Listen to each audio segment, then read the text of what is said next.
السلام علیکم دوستوں، امید آپ سب خیریت سے ہوں گے۔ جیسا کہ آپ جانتے ہیں ہم صحیح بخاری کی حدیث پڑھ رہے ہیں۔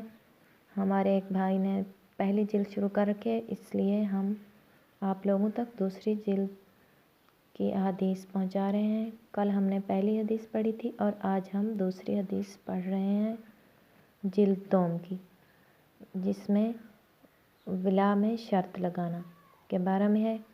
ہم سے اسماعیل نے بیان کیا، کہا ہم سے امام مالک نے، وہ ہشام بن عروہ سے، وہ اپنے باپ سے، وہ حضرت عائشہ رضی اللہ تعالیٰ عنہما سے، انہوں نے کہا بریرہ میرے پاس آئی اور کہنے لگی میں نے اپنے مالکوں سے 9 اوقیہ یعنی چاندی پر کتابت کی ہے، ہر سال 1 اوقیہ دینا ٹھہرا ہے، تو میری مدد کرو۔ حضرت عائشہ رضی اللہ تعالیٰ عنہا نے کہا اگر تیرے مالک پسند کریں تو میں 9 اوقیہ ان کو ایک دم گن دیتی ہوں اور تیری ولا میں لوں گی۔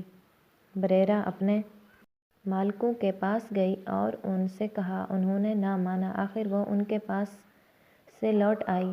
اس وقت حضرت صلی اللہ علیہ وسلم بیٹھے ہوئے تھے۔ اس نے کہا میں نے اپنے مالکوں سے تمہارا پیغام بیان کیا، وہ نہیں سنتے، کہتے ہیں ولا ہم لیں گے۔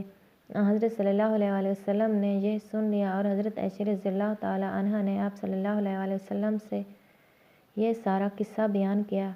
آپ صلی اللہ علیہ وسلم نے فرمایا تو بریرہ کو خرید لے اور ولا کی شرط انہی کے لیے کر لے کہ تم ہی لینا، ولا تو اسی کو ملے گا جو آزاد کرے گا۔ حضرت عائشہ رضی اللہ تعالیٰ عنہا نے ایسا ہی کیا۔ پھر حضرت صلی اللہ علیہ وسلم لوگوں میں کھڑے ہوئے، اللہ کی تعریف اور اس کی خوبی بیان کی، پھر فرمایا بعض آدمیوں کو کیا ہو گیا ہے، وہ ایسی شرطیں لگاتے ہیں جن کا اللہ کی کتاب میں پتہ نہیں ہے، جو شرط اللہ کی کتاب میں نہ ہو وہ لغو ہے۔ اگر ایسی 100 شرطیں ہوں، اللہ کا جو حکم ہے وہی عمل کے زیادہ لائق ہے اور اللہ ہی کی شرط پکی ہے اور ولا اسی کو ملے گی جو آزاد کرے گا۔ آج کی ہماری یہ ویڈیو یہاں پر ختم ہوتی ہے۔ ویڈیو پسند آئی تو لائک کر دیں، چینل پر نئے ہیں تو چینل کو سبسکرائب کر دیں تاکہ اسلامی کتابوں کی تمام ویڈیوز آپ تک پہنچتی رہیں۔